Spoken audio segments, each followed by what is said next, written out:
and it's business critical to do it, but your insurer won't allow you.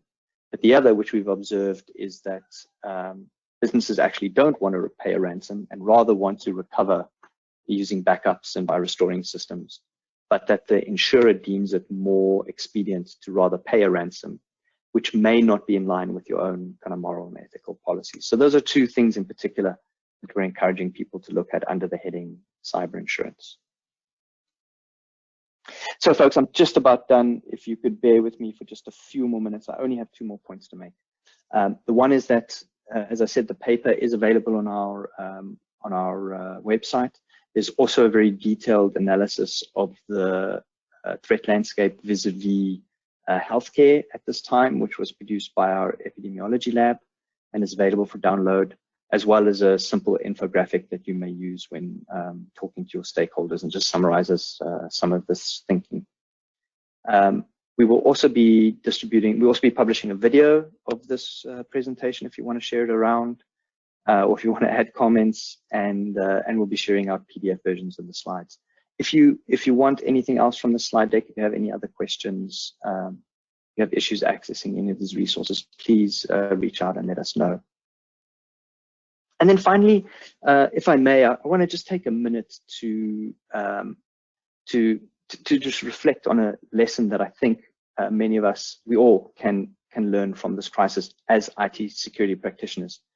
And really, it's the degree to which the crisis and our response to the crisis has illustrated for us how dependent we are on one another.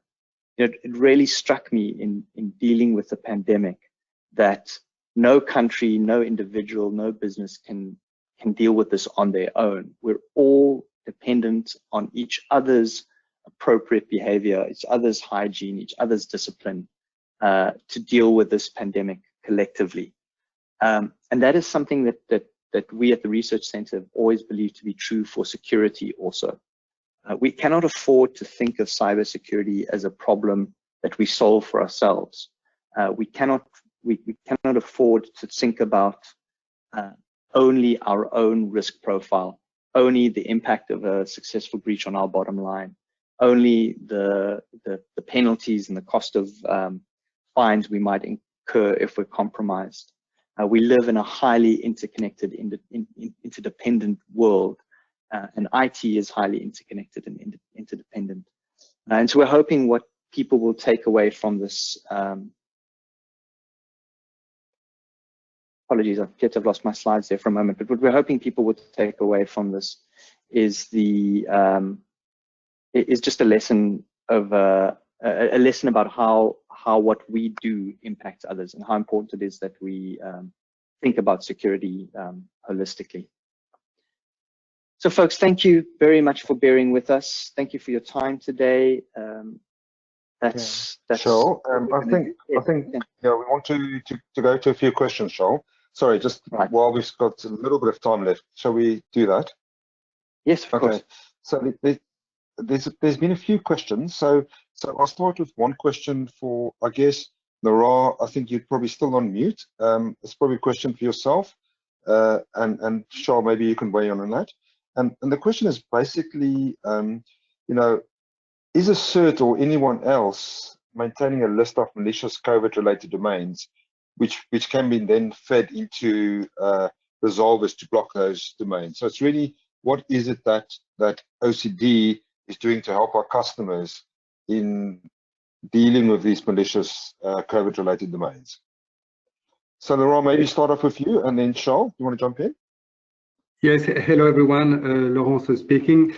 Of course, we are trying to have a constant updated list of those domains, and our CERT is constantly watching what is going on that and feeding our CyberSOC and also feeding our clients with those domains. But I think the fact is that it's changing constantly. So what was true a few minutes ago is not as true anymore. So we are really focusing on maintaining this up to date and sharing it with our CyberSOC, but also with our clients. But Charl, perhaps you can add something. Yeah, I think I would add two things. I think threat intelligence is one of those things that actually hasn't changed. And so what Laurent was alluding to is those are practices that operators like ourselves, and I'm sure many others, already had in place. And we're working hard to keep them going. They include corona-based indicators, but also many others. What we don't want to do is create a whole lot of noise, with rubbish indicators that aren't worth responding to. And so trying to strike that balance. Yeah. What I would add is there are some community efforts also that are sharing threat intelligence. We refer to them in the paper, but just assess them in terms of signal to noise ratio, because it can be the two sides of the coin always. Okay, thanks, Charl and Laurent. There's one question which is kind of difficult question, so I'll be interested to hear how your both perspectives on this. And the question is really this: so more and more governments think about the use of mobile tracking apps to get a view on the spread in the context of civilians.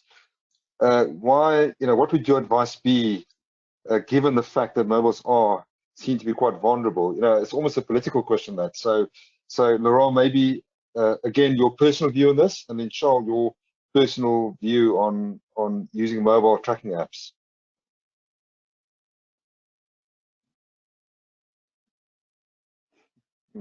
Thank you, Etienne, and thank you for this interesting question. And of course, it's always difficult to find the right balance between exactly, preserving freedom and privacy, and also ensuring the health of the populations. So what I can say is that we are part of a French initiative led by the government to develop those applications in order to enhance the health security of the French population, and we are trying to make it as secure as possible. And of course, we are very invested in that. So I think it's really a political question, but we are pushing very hard to keep the highest level of security as possible. Yeah, I think, Charl, do you have a quick opinion on that? I mean, I've got two more questions. You can add something, perhaps. Yeah. Of course. I think I agree. I think it's a political question. I think the standards being proposed by Apple and Google for anonymous tracking are sound. They're good proposals. I think they can work. I don't think they change the privacy threat model for us. But I think the bottom line is, in an instance like this, we have to trust but verify. Now is the time to use technology to solve the health crisis. But we do need to keep a very close eye on whether these shifts in government policy around privacy and our fundamental rights, whether they revert back to normal as the world reverts back to normal. I think that's when the battle is going to happen. Yeah. Charl, then a very quick, quite a tactical, specific question for you. You mentioned Sysmon and a few other tools to use to get endpoint telemetry. What would you suggest on the Mac side? Now, if you don't have an immediate answer, I guess we could put it, add it as part of the questions. But do you have any thoughts on what to do within Mac? I'm not an expert, but I would say if you can afford it, any one of the major commercial EDPR players is going to have a Mac agent.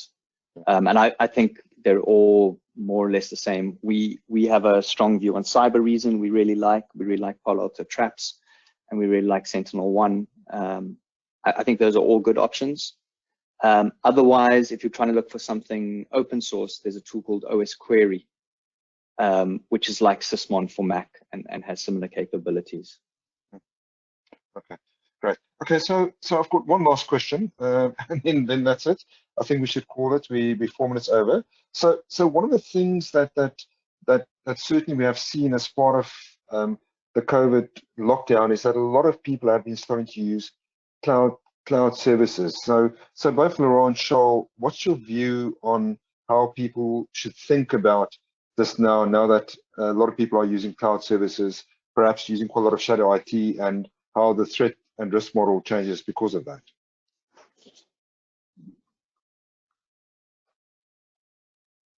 So Laurent, should we start with you? I'm always giving you the privilege of being first, and also the challenge of being first.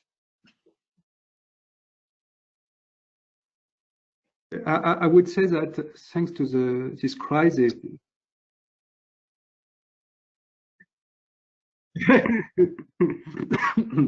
just saying very shortly that I think, and we think that the cloud journey will accelerate due to the COVID-19.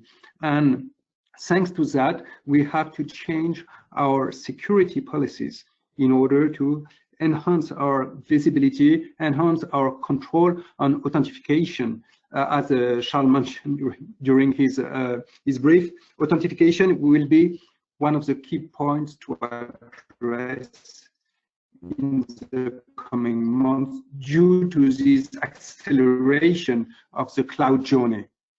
And perhaps, Charl, you can add something. No, I think you're spot on, Laurent. I think that the term there is acceleration. It's one of those things that I don't think has fundamentally changed, but is coming at us much faster and at a much greater scale because of the crisis. And the issues there have always been authentication and complexity are the two problems to deal with there. The term we use in the paper is debt. So what we're saying is, as you rush into adopting cloud and as cloud becomes more and more part of your architecture, which it almost undoubtedly will, then just be cognizant that that you're making security usability trade-offs. They're probably appropriate, but you have to keep in mind that you're going to have to go back and pay off the security debt once the world returns to some form of normal. Yeah. I mean, I might add to that too, Charl. I think in terms of the cloud thing, it's a little bit like you were saying about visibility on endpoints.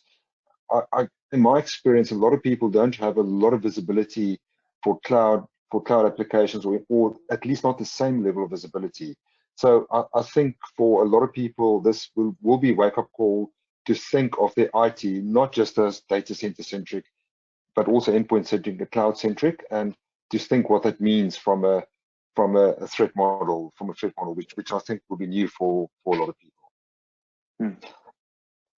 There's one last observation here. I mean, I want to thank everybody for all the good comments. You know, we've had some really good feedback on the presentation, and I guess this goes to the political point. You know, there's a comment here that there's a recent policy in the Philippines that the government is planning to publicize the COVID patients' info to enhance contact tracing. And I guess this is always the case with political decisions. You know, when you make a decision, one has to weigh up the pros and the cons. And I guess, you know, individual governments will do what individual governments do and what they feel is right within the local jurisdiction. So it's quite difficult for us to comment on that. But unless Laurent, if you want to add to that, or Charl, if you want to add to that. But I think it's been an interesting time. Yeah, I would say to that just what we said before. I think that's a political question, but I don't think that contact tracing requires privacy to be reduced in any way. Yeah. No, it doesn't need to happen. Yeah. Okay, so just on that note, I think this is a very good place for us to finish. Charl, thanks very much for your time and effort. You know, as with a lot of these things, you know, it's a 45-minute, well, actually, Charl, 55-minute presentation. But behind it, there's hours and hours and weeks of work from a lot of people. So thanks again for yourself and everyone else behind it. Thanks for your time on the call, Laurent. It's been very insightful and useful. And thanks for the audience for taking the time out to be attentive and to listen to us for the time that you did. We really, really appreciate it. And just to remind you, in the handout section, there's 2 downloads you can download. And also this will be made available on our YouTube channel, and also it will be available on the website. So thanks for your time. And on that note, I think we'll close the web meeting. Thank you. Thanks everybody. Bye-bye. Thank you, everyone. Stay safe.